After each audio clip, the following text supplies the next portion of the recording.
Assalamualaikum teman-teman.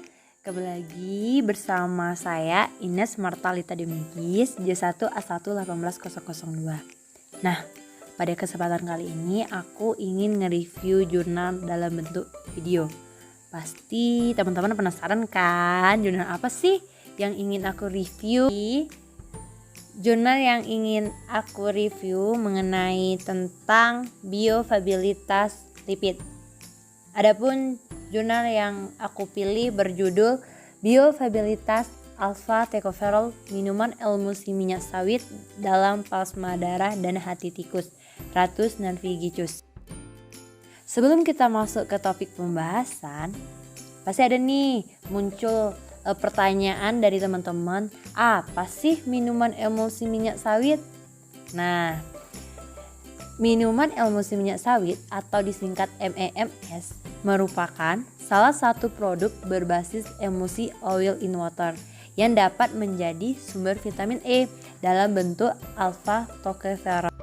Adapun komposisi dasarnya adalah olein minyak sawit, air, dan pengemulsi. Secara teoritis, produk ini kaya akan alpha tocopherol. Namun biofabilitasnya belum diketahui. Oleh karena itu, tujuan penelitian ini adalah pertama, menganalisis komposisi kimia MEMS atau minuman emulsi minyak sawit melalui uji proksimat dan kadar alpha tocopherolnya. Kedua, mengevaluasi bagaimana biofabilitas alpha tocopherol secara in vivo. Evaluasi biofabilitas dengan memperhitungkan tocopherol accumulation factor atau disingkat TAF relatif. Sedangkan komposisi kimia didapatkan melalui analisis proksimat dan kromatografi dengan HPLC untuk mengetahui kadar alpha tocopherol. Minyak sawit merupakan salah satu minyak nabati yang memiliki banyak keunggulan jika dilihat dari mutu gizinya. Selain mengandung asam lemak tak jenuh seperti asam oleat, asam linoleat, dan asam alfa-linolenat. Minyak sawit juga mengandung komponen bioaktif seperti beta-karoten, tocotrienol, dan tocopherol. Tocopherol dan tocotrienol adalah golongan vitamin E yang berasal dari tumbuhan. Salah satu jenis tocopherol aktif yang mampu diserap oleh tubuh manusia adalah alpha tocopherol. Tocopherol merupakan bentuk vitamin E yang paling sering berada dalam sistem sirkulasi. Alpha tocopherol merupakan golongan vitamin E yang berperan dalam ekspresi gen dan homeostatis sel. Vitamin E dapat berfungsi sebagai antioksidan sehingga dapat mencegah berbagai penyakit degeneratif. Sebagai antioksidan, vitamin E berperan pada regulasi sinyal seluler, proliferasi sel, ekspresi gen, serta memicu radikal peroksil lipid dengan menyumbangkan atom hidrogen pada reaktif oksigen spesies atau ROS. Biofabilitas alpha tocopherol dipengaruhi salah satunya oleh keberadaan lemak. Hal ini dikarenakan vitamin tersebut larut lemak dan membutuhkan kilomikron sebagai media transportasi dalam tubuh. Minuman emulsi minyak sawit sebagai salah satu produk hasil pengolahan dari minyak sawit diharapkan dapat menjadi sumber vitamin E dalam bentuk alpha tocopherol. MEMS adalah hasil emulsi minyak dalam air, oil in water. Formula dasar pembuatan MEMS adalah air, minyak, dan emulsifier. Sedangkan bahan lain seperti pengasam, pengawet, dan perisa dapat ditambahkan sesuai hasil akhir yang diinginkan. Produk ini menjadi salah satu olahan minyak sawit yang diidentifikasi dapat mempertahankan kandungan alfa tocoferol karena tidak mengalami proses pemanasan berlebihan selama pengolahan, yaitu tidak melebihi 110 derajat Celcius, sehingga tidak mengurangi kadar total vitamin E. Hal ini memungkinkan retensi alfa tocoferol pada MEMS dalam jumlah yang cukup banyak.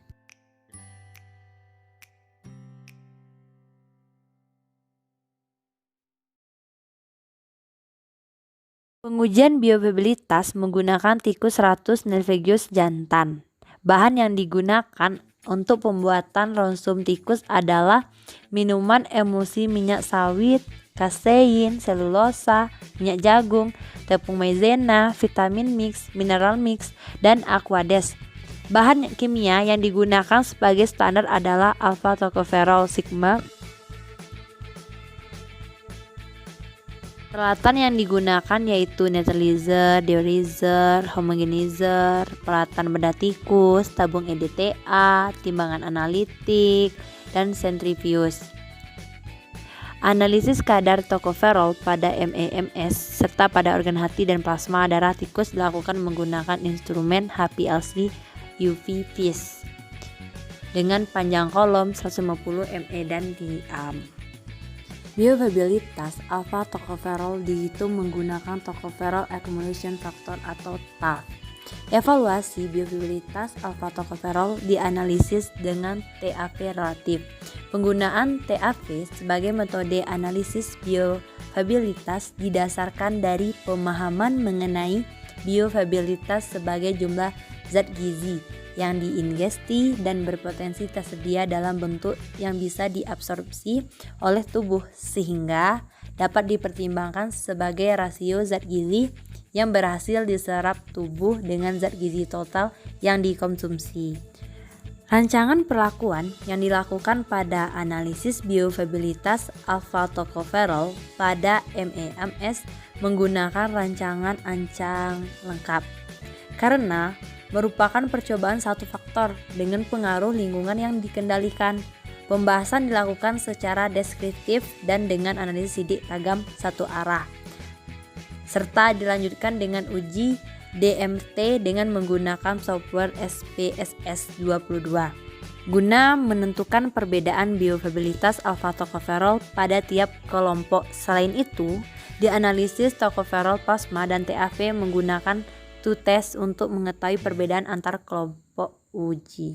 Komposisi minuman emulsi minyak sawit, kadar alfa tocoferol lain yang digunakan untuk membuat MEMS sebesar 226,92 mg per kg. Setelah diolah menjadi MEMS, kadar alfa tocoferol menjadi 192,63 mg kg.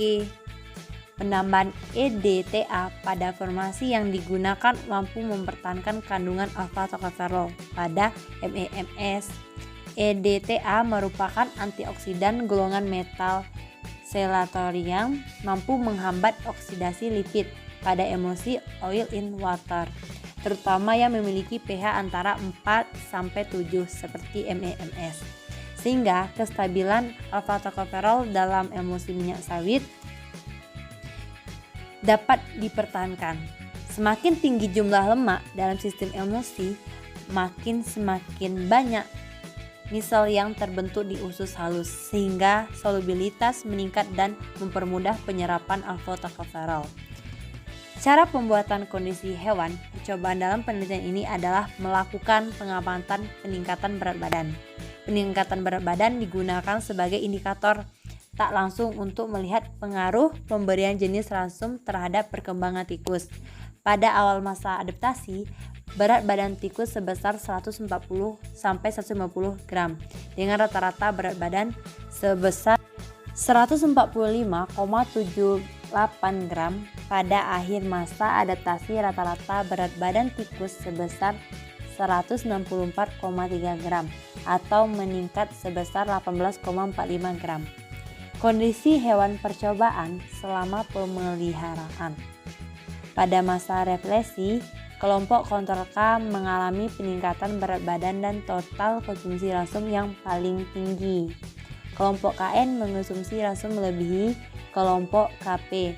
namun mengalami peningkatan berat badan paling sedikit jika dibandingkan kelompok lain.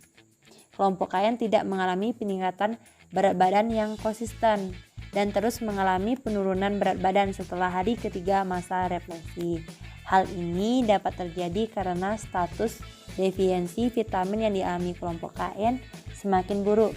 Status defisiensi semakin kecil pula kenaikan berat badan yang dialami. Terjadinya perubahan metabolisme pada kelompok depresi akibat penurunan cadangan vitamin di hati. Ketika tubuh dalam keadaan kekurangan vitamin E, maka terjadi peningkatan hormon corticotropin releasing factor CRP yang merupakan respon dari stres dan regulasikan oleh salah satunya intake makanan. CRP mengaktifasi hypothalamic pituitary adrenal HPA, sistem saraf simpatik dan sistem imun. Aktivitas HPA dapat mempengaruhi keseimbangan energi, terutama berkaitan dengan penurunan intake makanan dan pemanfaatan zat gizi. Vitamin E yang rendah mengaktifasi HPA dan mengakibatkan perubahan metabolisme kortikosteroid yang memicu stres metabolik sehingga berakibat pada penurunan berat badan. Tikus yang mendapat vitamin E dari intake makanan mengalami peningkatan berat badan lebih banyak daripada yang mendapat perlakuan depresi dengan pemberian suplementasi alfa-tocopherol dan tocotrienol. Salah satu dampak yang terlihat adalah terjadinya nekrosis otot sehingga berat badan menurun. Tocopherol plasma dan hati. Dengan menggunakan uji lanjut DMRT, tidak terdapat perbedaan nyata antara kadar tocopherol plasma kelompok KN, kelompok KP, dan kelompok MMS. Namun, ketiga kelompok tersebut memiliki perbedaan nyata dengan kelompok kontrol K. Tocopherol plasma dan hati setelah masa refleksi, kadar tocopherol salah satunya diatur oleh alpha tocopherol transfer protein. Alpha transfer protein merupakan protein yang pengikat alpha tocopherol yang memfasilitasi transportasi alpha tocopherol ke lipoprotein di plasma. Keberadaan alpha tocopherol transfer protein dipengaruhi oleh intake dan status vitamin E. Kadar alpha tocopherol transfer protein pada hati lebih tinggi daripada plasma, baik pada pemberian alpha tocopherol dosis rendah maupun tinggi. Semakin tinggi kadar alpha tocopherol transfer protein, semakin tinggi pula kadar alpha tocopherol di suatu jaringan. Peningkatan kadar tocopherol plasma tidak sebesar kadar tocopherol hati. Kondisi tersebut dapat dikarenakan perbedaan kadar alpha transfer protein di hati dan plasma, sehingga mempengaruhi peningkatan kadar tocopherol. Hasil yang didapat sesuai dengan penelitian Bella yang menyatakan bahwa dengan suplementasi alpha tocopherol dosis rendah maupun dosis tinggi, respon peningkat. Tocopherol plasma tidak setinggi tocopherol hati. Hal itu mungkin terjadi karena peningkatan tocopherol plasma dihambat oleh peningkatan marginal tocopherol hati atau kemampuan lipoprotein yang disekresi hati untuk menerima dan membawa jumlah alpha tocopherol ke sistem sirkulasi. Bioavailabilitas alpha tocopherol pada minuman emulsi minyak sawit. Bioavailabilitas alpha tocopherol dipengaruhi oleh keberadaan lemak. Alpha tocopherol membutuhkan kilomikron sebagai media transportasi dalam tubuh. Kilomikron tersebut membawa alpha tocopherol masuk ke dalam sistem limfatik dalam bentuk droplet lemak. Droplet lemak akan dihidrolisis oleh enzim lipase dan membentuk misel. Absorpsi alpha tocopherol dalam oil in water emulsion lebih tinggi pada emulsi yang mengandung LSD daripada yang mengandung MST. Hal ini terjadi karena minyak dengan LSD meningkatkan kemampuan kapasitas solubilitas misel atau mengakomodasi molekul vitamin E yang bersifat lipofilik. Minyak sawit kaya akan asam oleat yang merupakan asam lemak rantai panjang atau LCVA. Ketika sampai di usus halus, LCVA akan diubah menjadi LST.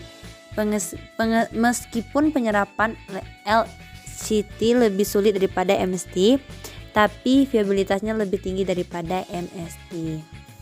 MEMS memiliki kemampuan mengembalikan cadangan tokoferol hati mendekati alfa tokoferol murni, sehingga dapat memperbaiki status vitamin E. Salah satu yang mengindikasikan perbaikan status vitamin E adalah terjadi peningkatan berat badan.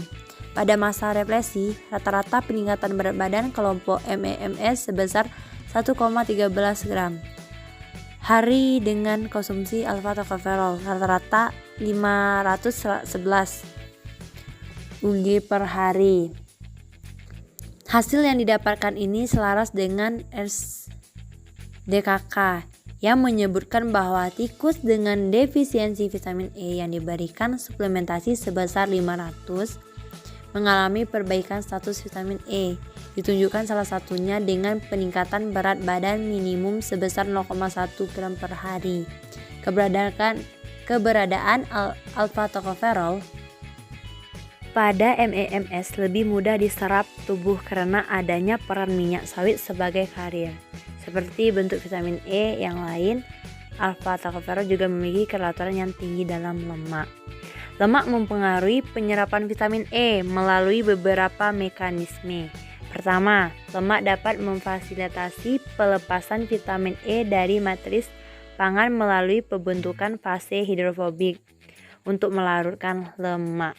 Kedua, lemak menstimulasi sekresi empedu dan pembentukan misel sehingga meningkatkan proporsi vitamin E dalam misel yang siap diabsorpsi. Ketiga, produk hasil digesti lipid seperti asam lemak, monogliserida, dan fosfolipid merupakan komponen misel yang bila konsentrasinya makin tinggi, maka makin banyak pula misel yang dapat berbentuk dan dapat melarutkan vitamin E. Selain itu, melalui sintesis kilomikron lemak dapat meningkatkan transport vitamin E di luar enterosit. Faktor-faktor itulah yang memungkinkan alfa tokoferol pada minuman emulsi minyak sawit dapat memiliki viabilitas yang baik. Kesimpulannya, kandungan alfa tokoferol minuman emulsi minyak sawit MEMS sebesar 192,63 mg per kg. Alfa tokoferol pada MEMS mampu diserap, disimpan dan digunakan dalam tubuh tikus yang sebelumnya mengalami defisiensi vitamin E, lalu mendapatkan perlakuan represi. Bioavailabilitas relatif MEMS terhadap alfa tokoferol murni sebesar 82,46%. Kontribusi MEMS dalam mengembalikan cadangan tokoferol hati sebesar 39,41% atau sebesar 88,54% tokoferol murni. Oleh karena itu, dapat disimpulkan bahwa MEMS memiliki bioavailabilitas alfa tokoferol dan nilai gizi yang baik. Demikian review jurnal saya. Semoga bermanfaat. Terima kasih.